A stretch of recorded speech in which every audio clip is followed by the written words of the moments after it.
joining us. The countdown is on. All eyes are on Anchorage, Alaska, as President Donald Trump is set to meet with Russian President Vladimir Putin. Let's get straight on over to Ryan Smith at the live desk with what we can expect tomorrow. Ryan? With just hours to go now before the president officially departs for Alaska, Trump saying he is confident Putin wants to make a deal.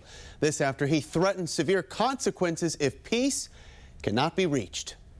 The more important meeting will be the second meeting that we're having. We're going to have a meeting with President Putin, President Zelensky, myself, and maybe we'll bring some of the European leaders. President Putin will make peace. I think President Zelensky will make peace. We'll see if they can get along. All right, here. So the White House now confirming Trump and Putin will hold a joint news conference right after that meeting coming tomorrow. Ukrainian President Volodymyr Zelensky, meantime, along with the European leaders, now urging President Trump not to agree to any peace deal without Ukraine's involvement. Putin praising Trump's efforts today to end the war, even signaling a potential new nuclear arms deal to come.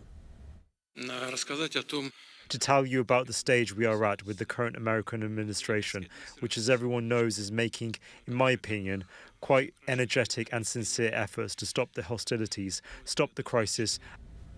When it comes to the country's thoughts, a new Pew Research Center survey finding half of Americans feel the U.S. has a responsibility to help Ukraine. When it comes to the president's decision-making, just 4 in 10, according to that survey, say they are confident Trump will make the right calls on this war.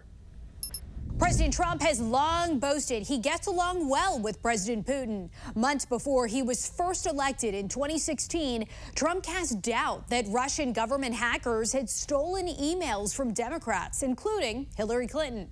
Trump met with Putin 6 times during his first term, including a 2018 summit in Helsinki. He stunned the world by appearing side by side with an American adversary on the question of Russia meddling in the 2016 election. The two remained friendly after Trump left office in 2022. After Putin invaded Ukraine, he described the Russian leader in positive terms, even saying the war would have never happened if he had been in the White House.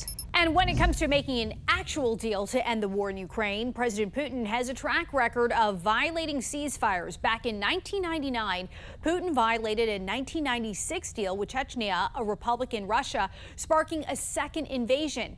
In 2008, Russia sent troops into Georgia after it launched an attack on South Ossetia, breaking a 1992 peace deal. Fast forward, 2014, Russia invaded the Crimean Peninsula in Ukraine, violating the 1994 Budapest Memorandum guaranteeing Ukraine's sovereignty. In 2015, Russia intervened in the Syrian civil war after an alleged request for support. Human rights groups called their involvement a violation of international law, saying their attacks disproportionately harmed civilians. Meantime, while President Trump prepares for that meeting tomorrow, the family of a Texas man serving the longest sentence of any American in Russia is asking for a prisoner swap. David Barnes is serving 21 years behind bars. A Russian judge convicted him of abusing his sons in the U.S., not Russia. U.S. law enforcement officers were not involved in his prosecution in Moscow. Texas investigators did not find any evidence of the charges.